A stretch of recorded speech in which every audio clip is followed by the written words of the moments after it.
मेरी गाड़ी में सोना अच्छी बात नहीं है।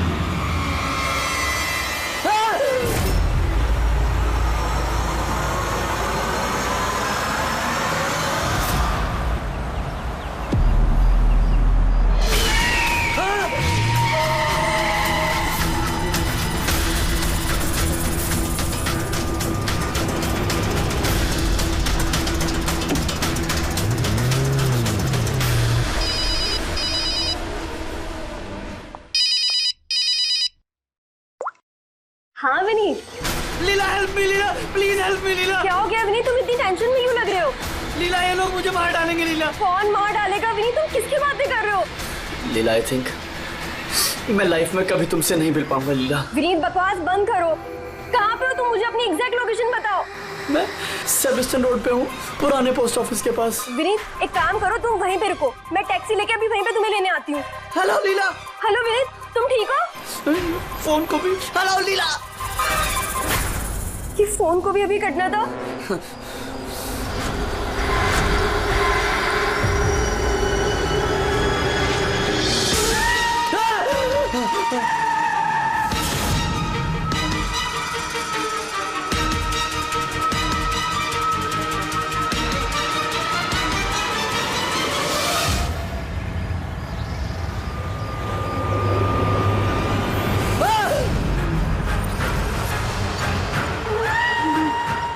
भगवान प्लीज हेल्प मी, मुझे मेरे घर तक पहुंचा दो प्लीज।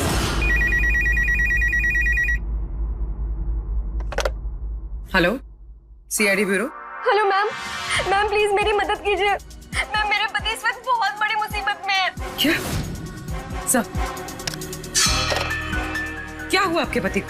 मैम उनकी जान खतरे में है, कोई उन्हें मारना चाहता है। मैम प्लीज उन्हें बचा लीजिए प्लीज। क्या वो इस वक्त आपके साथ है? नहीं मैम, मैं वो इस वक्त अपनी गाड़ी में है। वो सेबेस्टियन रोड के पास जो पुराना वाला पोस्ट ऑफिस है वहाँ पे। अच्छा सुनिए मैम, देखिए हमारे 2 ऑफिसर्स उसी एरिया में हैं। आप हमें आपकी गाड़ी का डिटेल दीजिए। वाइट बैक्स्टर है और गाड़ी का नंबर है 2536। मैम आप उन्हें बचा तो लेंगे ना? आप फिक्र मत कीजिए, आपके पति को कुछ नहीं होगा। ओके पूर्वी, अभिजीत को फोन करो, उसे गाड़ी की डिटेल्स दे दो और उससे बोलो कि अर्जेंट है।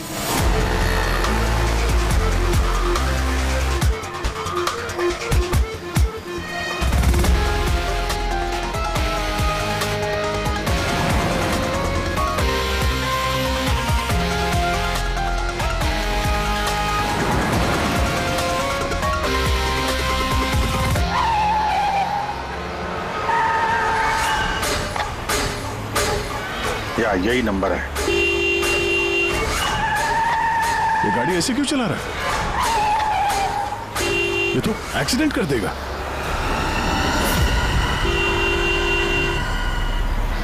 मुझे माफ कर दो, मुझे माफ कर दो, मैं मरना नहीं चाहता, मुझे माफ कर दो। किससे बातें कर रहा है? गाड़ी में तो कोई नहीं है। अरे विनीत किससे बात कर रहा है? गाड़ी में कोई नहीं है। अंधे हो तुम लोग, तुम्हें दिखाई नहीं दे रहा? इतने सारे लोग मुझे बुला रहे हैं। कर क्या रहा है ये?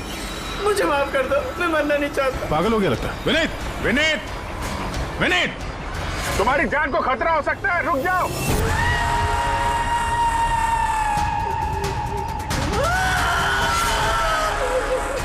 अंकल मेरे साथ खेलो ना, बहुत मजा आएगा। विनीत गाड़ी रोको, साइड में लगाओ।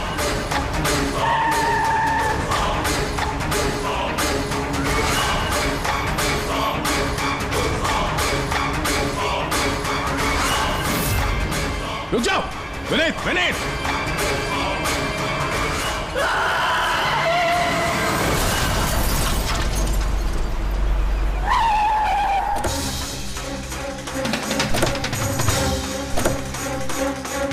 विनीत, ओह नो, ये तो मर चुका है। स्मेल है।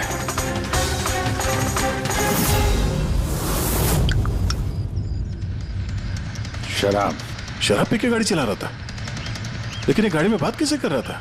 शराब के नशे में बड़बड़ा रहा होगा।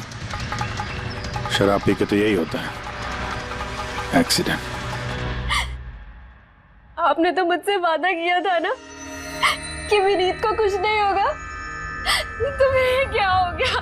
देखिए मैडम, अगर उनकी जान को किसी और से खतरा होता तो हम उन्हें जरूर बचा लेते, लेकिन वो तो खुद ही शराब पी के गाड़ी चला रहे थे। आप तो जानती हैं कितना खतरनाक है। नहीं, उनकी जान खुद उनकी वजह से नहीं गई है, बल्कि उन लोगों की वजह से गई है जो इतने दिनों से उन्हें परेशान कर रहे थे। कौन लोग? सुबह शाम सोते जागते हर वक्त वो उन्हें सताते रहते थे। वो इतना ज्यादा परेशान हो गए थे कि उन्होंने अपने बिजनेस पे भी पूरी तरह से ध्यान देना बंद कर दिया था। किन लोगों की बात कर रही हैं आप? जरा साफ साफ बताइए। मैम, विनीत की मौत हमारे सामने हुई थी और उस वक्त कार में उसके अलावा और कोई भी नहीं था, तो उसकी मौत का दोष आप किसी और को कैसे दे सकती हैं? क्योंकि उनका खून हुआ है। मर्डर है ये, मर्डर। मर्डर हुआ है? आप जानती हैं किसने किया ये? आत्माओं ने।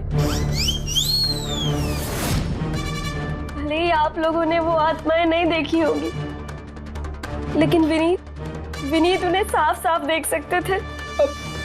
सीआईडी आत्माओं को नहीं मानती। आप भी मानते सर। अगर आपने तो 2 हफ्ते पहले वाला नजारा देखा होता।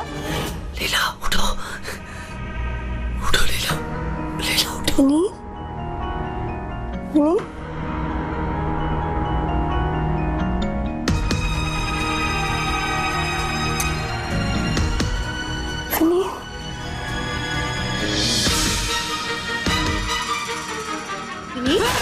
लीला, क्या हुआ विनीत?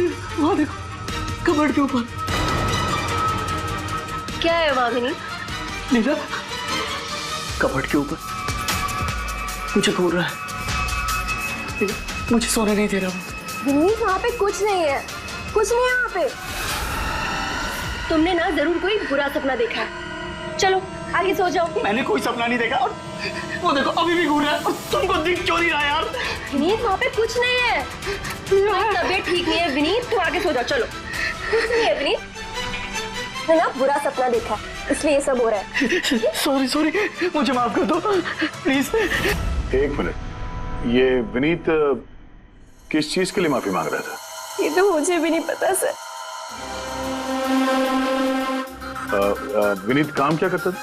सर, उनकी कंपनी हॉस्पिटल्स में मेडिकल इक्विपमेंट सप्लाई करती थी। आप श्योर है कि वो विनीत का खून आत्मा नहीं किया? सर, मुझे पहले तो नहीं लगता था, क्योंकि ना तो मैंने कभी कोई आत्मा देखी थी और न ही कभी मैंने उनकी आवाज सुनी थी। लेकिन बाद में मुझे विनीत की बातों पे यकीन होने लगा कि वो सच कहता था।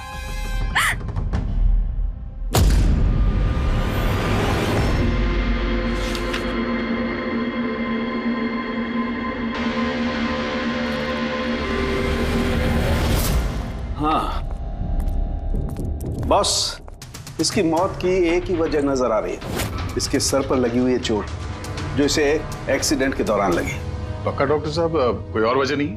अब विसरल सैंपल्स को चेक करना अभी बाकी है, लेकिन प्राइमा फेसी तो यही दिखता है कि मौत की वजह एक्सीडेंट है। तो बॉस, इसके खून में हमें अल्कोहल की बहुत ज्यादा मात्रा मिली। मुझे लगता है उसी की वजह से इसे हेलुसिनेशन होने लगे और इसने टक्कर मार दी। मतलब ये खून का मामला नहीं है। हम फ्यूनरल के लिए बॉडी को लौटा सकते हैं। अगर कुछ डाउट हुआ तो विसरल सैंपल से पता लग जाएगा। पता नहीं सर क्यों अभी मुझे ऐसा लग रहा है कि ये केस उतना सीधा नहीं है, क्योंकि जब हमने लीला से पूछा कि ये विनीत किससे माफी मांग रहा था तो वो बात को टाल गई। हम लोग भी फ्यूनरल में जाएं क्या? वहाँ रिलेटिव भी होंगे, फ्रेंड्स भी होंगे, बहुत सारे लोग होंगे। देखते हैं कुछ पता चलता है। जाओ, जरूर जाओ फ्यूनरल में।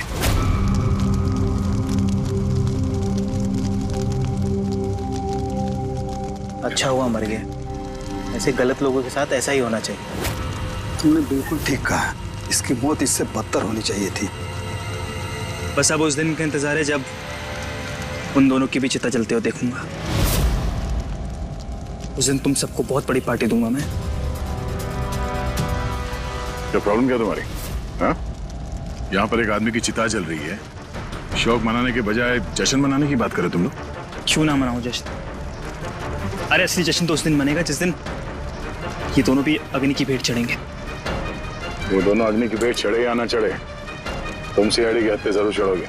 सर अगर आप लोग सीआईडी से हैं तो आपको मुजरिमों का साथ देने के बजाय हम लोगों को इंसाफ दिलाना चाहिए सर।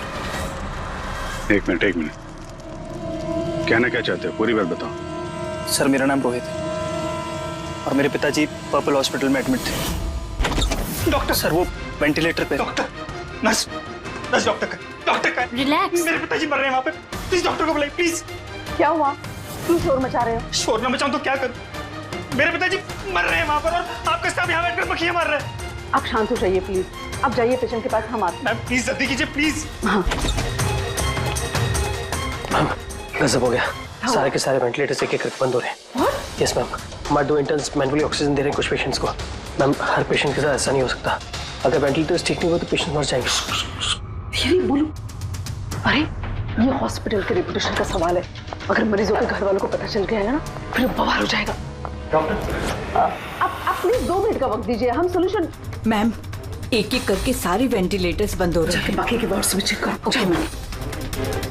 अरे वो सप्लायर विनीत को फोन करो ना, वो ही अभी कुछ कर सकता है, बस टेंशन लेने की जरूरत। डॉक्टर महक हुआ क्या है ये सब? सर वेंटिलेटर बंद हो रहे हैं सारे। आप प्लीज शांत रहिए, मैं बात करती हूँ ना। सर एक एक करके सारे वेंटिलेटर्स बंद हो गए। क्या ऐसे कैसे हो सकता है? तो किसी हॉस्पिटल में फोन करो ना, वहां से मंगवाओ। अरे राजा फोन लगाओ और मैं एक काम करूँ, टेक्नीशियन जो यहाँ पर है उसको बुलाओ। राजा क्या हो गया तुम्हें सुनाई नहीं देता सर क्या कह रहे? आप लोग क्या डिस्कशन में टाइम वेस्ट कर रहे हैं? मेरे पिताजी मर जाएंगे वहाँ पर। प्लीज जल्दी आइए प्लीज। बस आते ही है please. Ma'am very bad news, 2 patients की जान चली गई है, 5 पेशेंट्स बहुत क्रिटिकल कंडीशन में हैं। सर अगर आज हम लोगों का परिवार हमारे साथ नहीं है तो उसके जिम्मेदार सिर्फ और सिर्फ ये 3 लोग हैं, विनीत, महक और राजा। ये विनीत तो इक्विपमेंट सप्लाई करता था ना? जी सर। और ये महक राजा? सर जिस दिन ये हादसा हुआ उस दिन महक डॉक्टर इंचार्ज थी और राजा हॉस्पिटल का एडमिन संभालता था। ये सिर्फ राजा और महक आए हॉस्पिटल से या और लोग भी आए वहाँ के? आए ना सर, वो हेड नर्स परिणीता, वो शेखर जो कि मेंटेनेंस में, और वो डॉक्टर केदार इस हॉस्पिटल के मालिक। ठीक है, अभी शांत हो जाओ। हम इस मामले के तह तक जाएंगे। अगर तुम्हारे पिताजी के साथ नाइंसाफी हुई है तो उन्हें इंसाफ जरूर मिलेगा।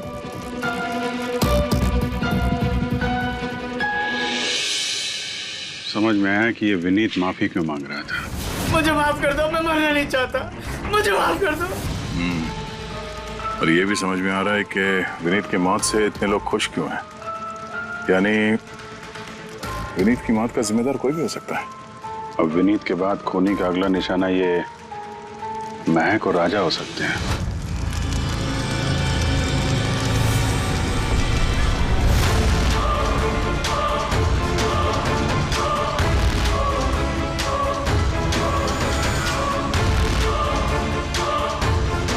मुझे माफ कर दो। तुमने मुझे क्यों मरने दिया? मेरा पीछा मत करो।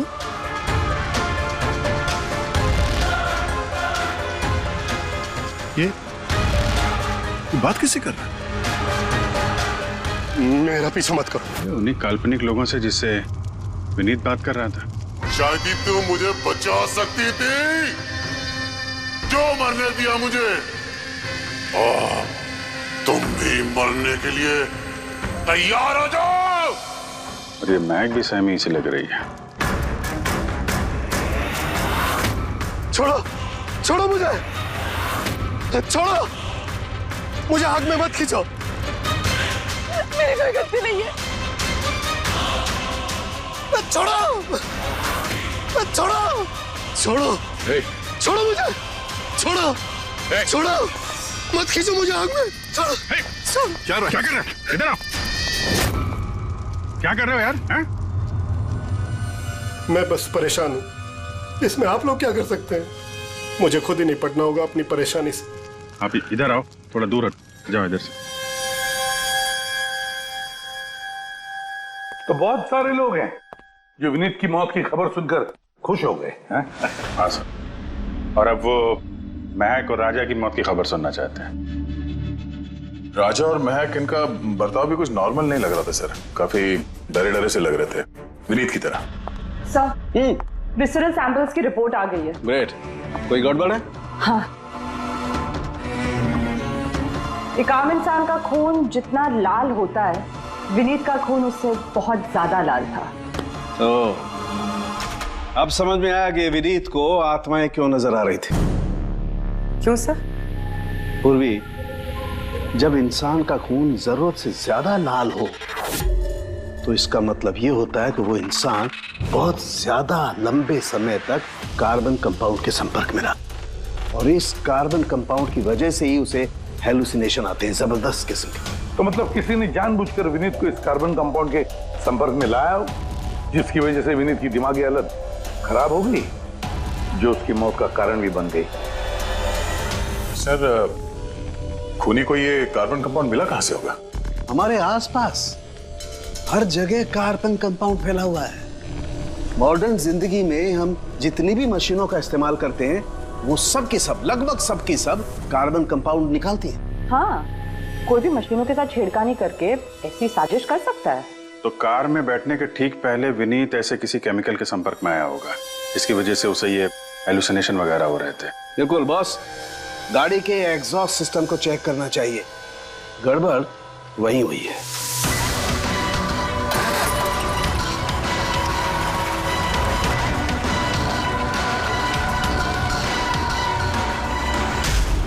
सालों के सर तो सही बोले थे सर, इसमें से तो केमिकल भर भर के आ रहा है। एक बात तो पक्की है पंकज, आत्मा कोई नहीं थी। हाँ सर, इसका मतलब अब खूनी के निशाने पे दो लोग हैं, राजा और महक।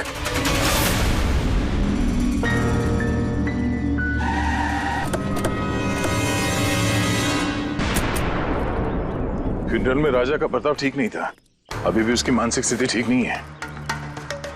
अरे सर, दरवाजा तो खुला है।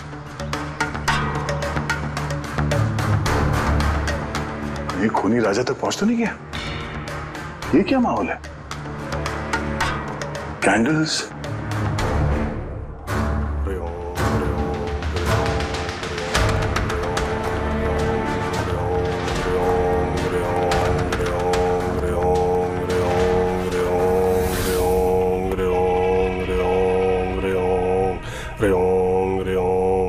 राजा,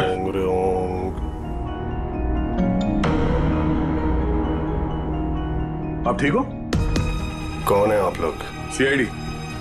विनीत के अंतिम संस्कार में मिले थे हम लोग, तुम आग में कूदने वाले थे, हमने तुम्हें रोका था, भूल गए?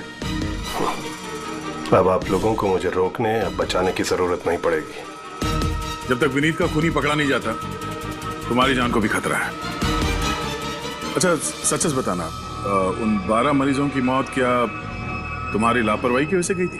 खबरदार जो मुझ पर ऐसा गंदा और झूठा इल्जाम लगाया था।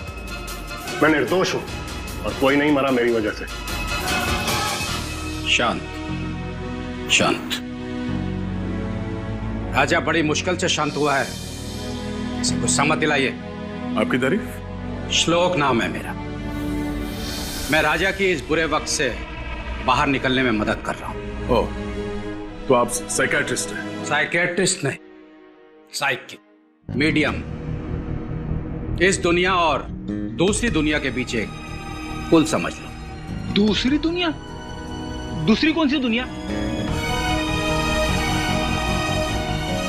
वही आत्माओं वाली दुनिया।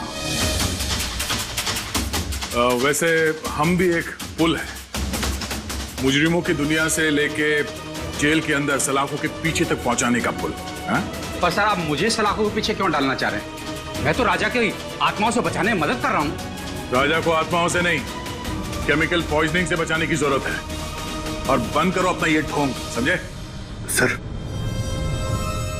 वो कहां इशारा कर रहे हैं? उस बूढ़े आदमी की तरफ जो एसी के पास खड़ा हुआ है। किसकी बात कर रहे हैं? मुझे तो कोई भी नहीं दिख रहा।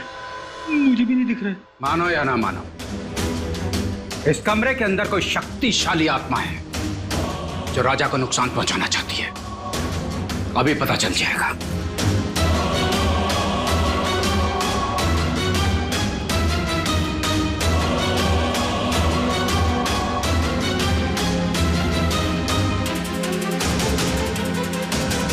मीटर से आत्मा देखेंगे?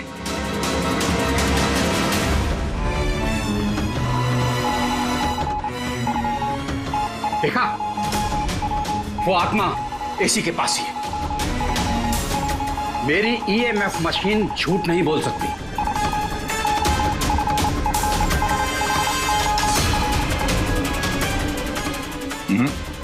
पर हमारा भी ये मीटर गलत नहीं हो सकता, समझे?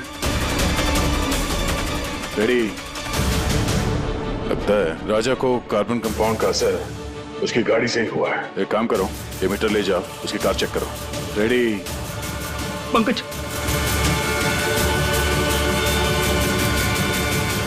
बताओ महक, विनीत के फ्यूनरल पे क्या देखा तुम? मैंने किसी को नहीं देखा, कुछ भी नहीं देखा। झूठ मत बोलो। अगर कुछ नहीं देखा तो वहां से डर के भागे क्यों? मैं झूठ नहीं बोल रही हूँ, मैंने सच में किसी को नहीं देखा। अच्छा, अस्पताल में जो 12 मौतें हुई थी, क्या वो तुम्हारी लापरवाही की वजह से हुई थी? मेरी लापरवाही की वजह से? देखिए, मुझसे जो कुछ बन पड़ता है मैंने सब कुछ किया। मैंने डॉक्टर केदार से भी बात की, लेकिन उन्होंने कुछ एक्शन लिया ही नहीं, तो मैं और क्या करती। अच्छा, तो फिर इसमें डॉक्टर केदार की गलती है? उनसे भी ज्यादा गलती है उस राजा की। उसे चेक कर लेना चाहिए था कि वेंटिलेटर्स ठीक से काम कर रहे हैं या नहीं, उनके वक्त रहते सर्विसिंग हो रही है या नहीं। तो फिर राजा दोषी है? राजा और विनीत दोनों। विनीत को भी हमें वेंटिलेटर सप्लाई करने से पहले देख लेना चाहिए था कि वो कहीं खराब तो नहीं है। आखिर कितनी जानें टिकी थी उस वेंटिलेटर्स पे। लगता है राजा और विनीत के लिए तुम्हारे अंदर काफी कड़वाहट है। विनीत की मौत से तो बहुत खुश होगी तुम। ये कैसी बातें कर रही है आप? बिल्कुल भी नहीं। मैं एक डॉक्टर हूँ और मेरा काम पेशेंट्स की जान बचाना है। किसी की मौत से मैं कैसे खुश हो सकती हूँ?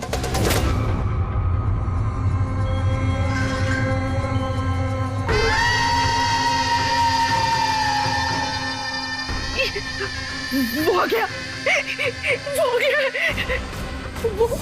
वो देखिए। लेकिन यहाँ तो कोई नहीं। पीछे है। नहीं, यहाँ पर कोई नहीं है। देखो, तुम घबराओ मत। जब तक मैं हूं तुम्हें कुछ नहीं होगा। हाँ?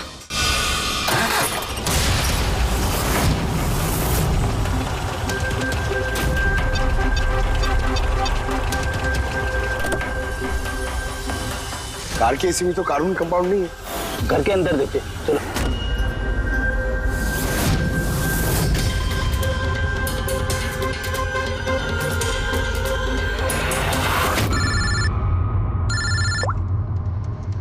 हाँ पूर्वी, महक के घर पे कोई केमिकल नहीं मिला? ठीक है, जब तक वो खूनी पकड़ा नहीं जाता तुम उसके साथ ही रहो, ठीक है? सर, हाँ, कार्बन कंपाउंड यहाँ पे भी नहीं है। कहीं कोई केमिकल नहीं मिलेगा। विज्ञान की दुनिया और केमिकल की दुनिया के अलावा भी कोई दूसरी दुनिया है, मानो या ना मानो। चुप, वो बंद। और जब तक बोलने को नहीं कहा जाए मुंह खोलना नहीं। राजा जी, आपको डरने की कोई जरूरत नहीं है। हम लोग हैं यहाँ पर। जब तक वो खूनी पकड़ा नहीं जाता सीआईडी आपके साथ ही रहेगी। मुझे सीआईडी की जरूरत नहीं है, ये है ना मेरी सुरक्षा करने के लिए। यार ये कैसे हो सकता है? ना राजा के घर में केमिकल मिला, ना महक के घर में केमिकल मिला, कैसे हो सकता है? सर, हमने राजा के घर को अच्छी तरह से चेक किया, एक एक कोना देखा, गाड़ी भी चेक की, कहीं कुछ नहीं मिला। हाँ मगर दया, अगर कोई केमिकल का इस्तेमाल ही नहीं हुआ है तो फिर राजा और महक को हेलुसिनेशन हुए कैसे? कोई तो वजह होनी चाहिए। और सर, जिस तरीके से विनीत के कार के एसी में केमिकल का इस्तेमाल किया गया है, ये किसी नौसिखिया का काम नहीं लगता है। तो कोई एक्सपर्ट। एक काम करते हैं, बनने वालों के घरों में देखो, शायद कोई ऐसा आदमी हो जो केमिकल्स के बारे में अच्छी जानकारी रखता हो, कोई केमिकल्स में एक्सपर्ट। और हाँ, हॉस्पिटल के उस स्टाफ को बुलाओ, चीफ नर्स जो है ना, हेड नर्स परिणीता, फिर हेड टेक्नीशियन शेखर और मालिक केदार, तीनों को बुलाओ। सर देखते हैं।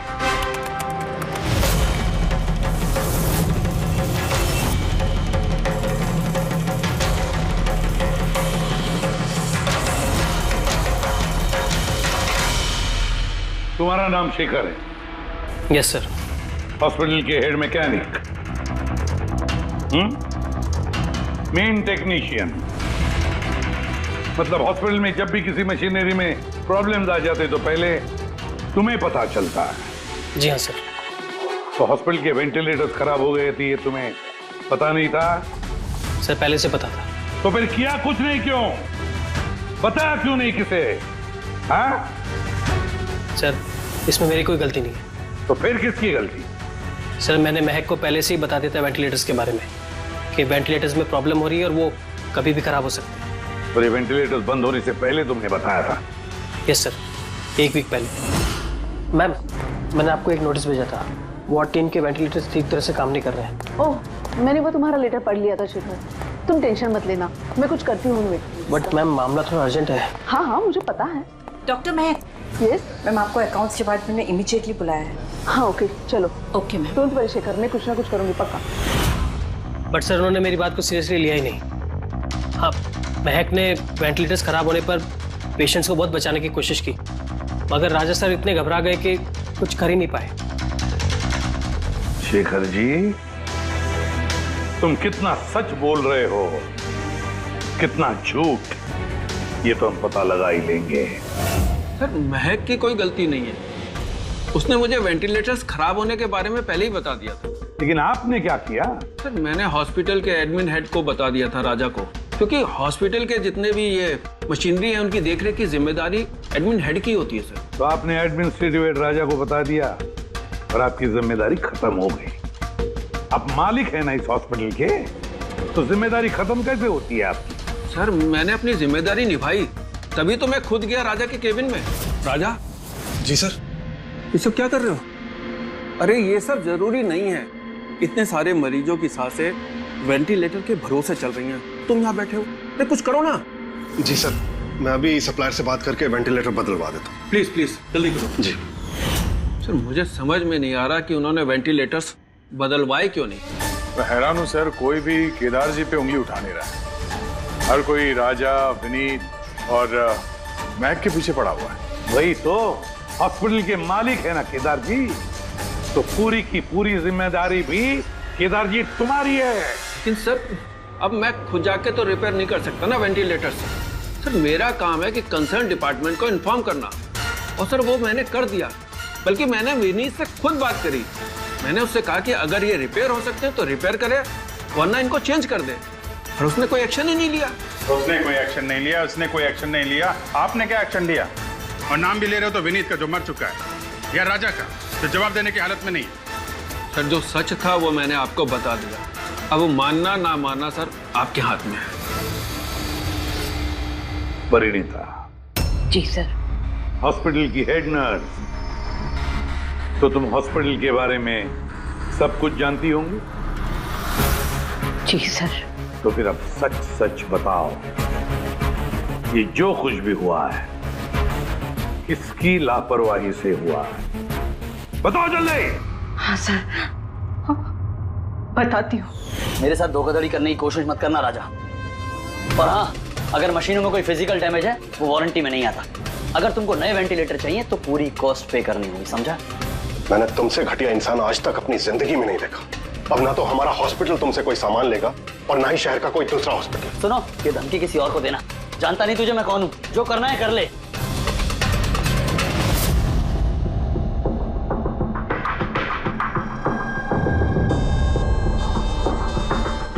ये जो कुछ भी हुआ है इस राजा और विनीत के झगड़े की वजह से हुआ है। दोनों की झगड़े की वजह से सर इतने लोगों की जान चली गई। राजा को नए वेंटिलेटर का इंतजाम तुरंत करना चाहिए था। सर इन मरीजों के परिवार वालों में से 3 लोग ऐसे हैं जिन्होंने केमिकल इंजीनियरिंग की है। अच्छा, 3 लोग? तो फिर उनकी कुंडली निकालो, देखते हैं।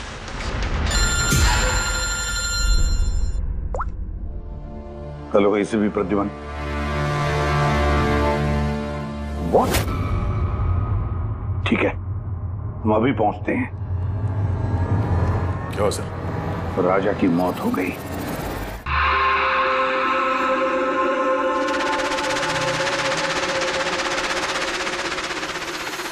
दया, मौत तो इसकी सर पे चोट लगने की वजह से हुई। लगता है छत से कूद गया ये। जरूर हेलुसिनेशंस इतने भारी पड़ गए होंगे कि तिल मिलाकर राजा ने ऊपर से छलांग लगा दी। और तुम ख्याल रखने वाले थे ना इसका? ये ख्याल रखा तुमने? हाँ? सर, राजा तो एकदम शांत तरीके से हो गया था। मुझे क्या पता था कि अचानक उठ जाएगा और खुदकुशी कर लेगा। जिस वक्त ये सब हुआ तुम कहाँ थे? हाँ? सर, मैं दूसरे कमरे में सो रहा था, तभी मुझे राजा के जोर जोर से चीखने की आवाज सुनाई दी। मुझे इन आत्माओं को नहीं झेलना, मुझे इसे निजात चाहिए, आजादी चाहिए। और जब तक मैं इसके पास पहुंचता, ये छत से कूद गया साहब। वाह, क्या बात है। राजा को अकेले छोड़कर तुम घोड़े बेच के सो रहे थे? हाँ? मैंने तो कमर कस ली थी कि नहीं सोऊंगा, पर न जाने कैसे नींद आ गई। जरूर मुझे उन आत्माओं ने सुला दिया होगा। आप ये देखिए सर, मीटर की रीडिंग भी कितनी बढ़ गई है। मुझे मेरी तबीयत भी कुछ कमजोर लग रही है सर। अगर दोबारा ये मीटर दिखा दिया ना मुझे तो याद रख। एक मिनट दया, एक मिनट। भाई जरा मीटर देना मुझे। ये लीजिए। ये मीटर मैं रख लेता हूँ। हाँ? तुम्हें लौटा दूंगा बाद में। जी सर, पर दे दीजिएगा। हाँ, जरूर दे दूंगा। अभी एक काम करो, अभी तुम घर जाके थोड़ा आराम करो। थक गए हो ना, बहुत कमजोरी होगी तुम्हें। हाँ? जी सर। बराबर सोए नहीं, जाओ आराम करो। ये क्या डॉक्टर साहब, उसे जाने दिया और ये मीटर रख लिया? दया, ये मीटर जो है ना, ये बड़े काम की चीज है।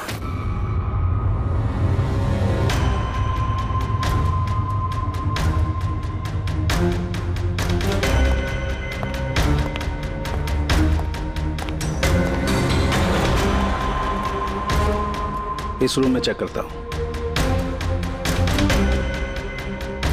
हाँ सर। नहीं, ऊपर चलते हैं।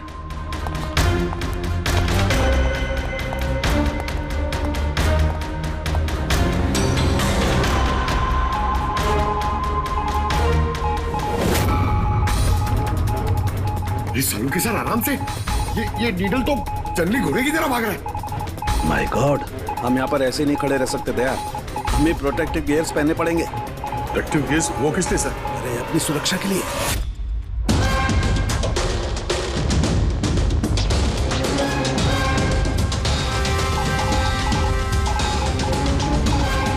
ये देखो, सबसे ज्यादा मीटर रीडिंग यहीं पर है, इस एसी के नीचे। मतलब सर वो पंकज, खबरदार जो आत्मा का नाम भी लिया तो। सर, ये मीटर किस तरह इशारा कर रहा है? बताता हूँ। बाहर चलो।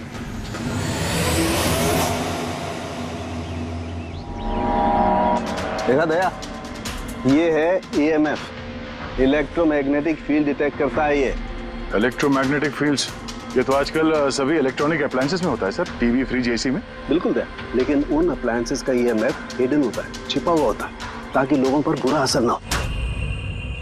कैसा बुरा असर? इसकी वजह से लोगों को नौशिया हो सकता है, जी घबरा सकता है, बेचैनी हो सकती है, और अगर ज्यादा देर तक संपर्क में रहे तो हेलुसिनेशन होना भी कोई बड़ी बात नहीं है। ओह, मतलब राजा को ये हेलुसिनेशन किसी केमिकल की वजह से नहीं हुआ है, अपने घर के इलेक्ट्रॉनिक अप्लायंसेस की वजह से हुआ है, क्योंकि उसका वो EMF ढका हुआ नहीं था। बिल्कुल।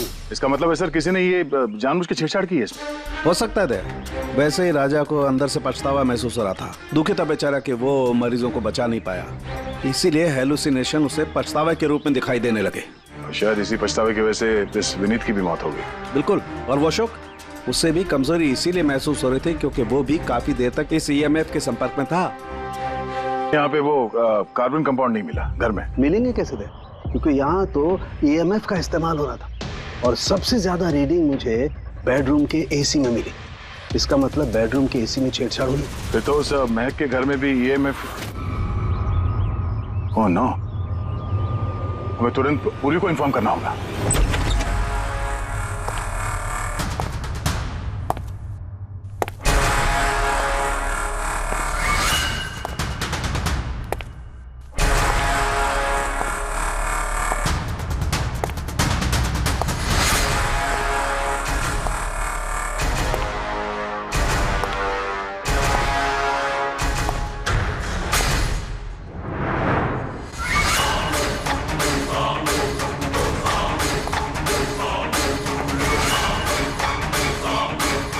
जान लेकर चैन नहीं पड़ा तुम्हें, जो फिर से मुझे मारने आई हो।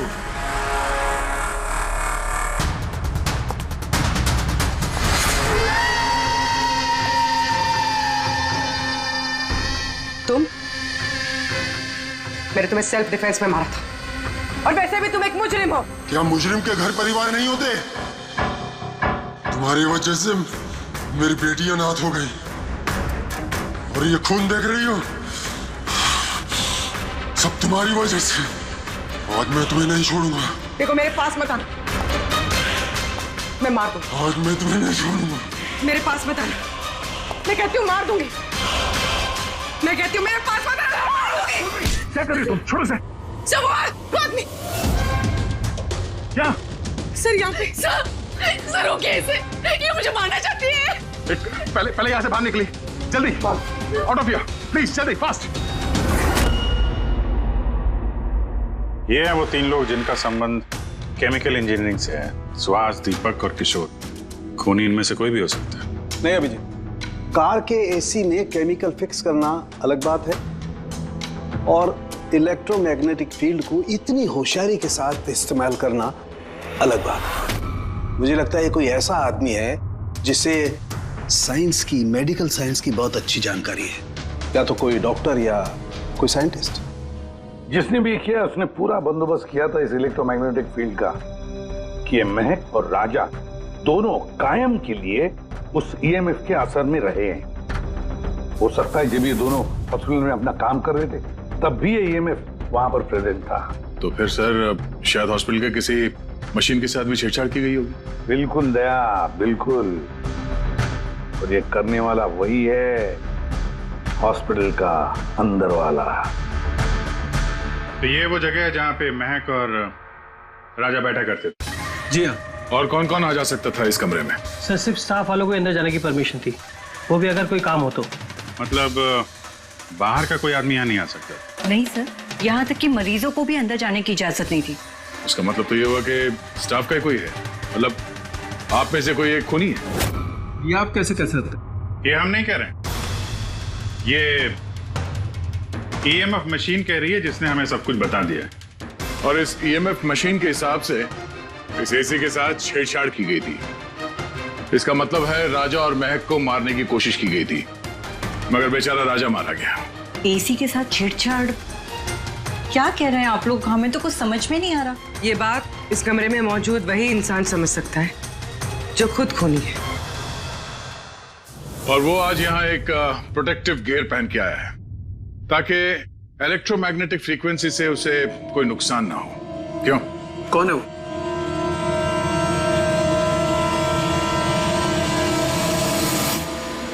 यहाँ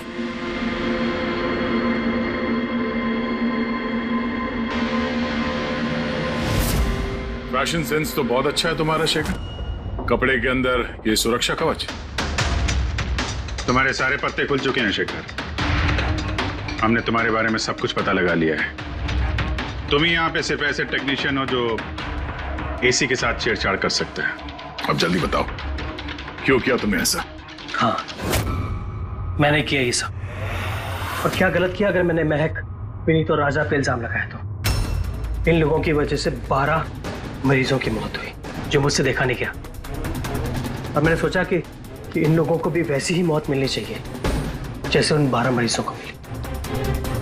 इसलिए मैंने ईएमएफ और कार्बन कंपाउंड के जहर का इस्तेमाल किया ताकि इन लोगों को ऐसी मौत दे सकूं। मौत नहीं, एक भयानक मौत। और ये मेरा इंसाफ था। इंसाफ करने का हक सिर्फ कानून को है, किसी और को नहीं, समझे? तुम जानते थे उस केमिकल के इस्तेमाल से उन लोगों को हैलुसिनेशन होगा। वो मरे हुए मरीज उन्हें सामने दिखाई देंगे जिसकी वजह से वो पागल हो जाएंगे। क्यों? और मैं अपने मकसद में कामयाब भी हुआ।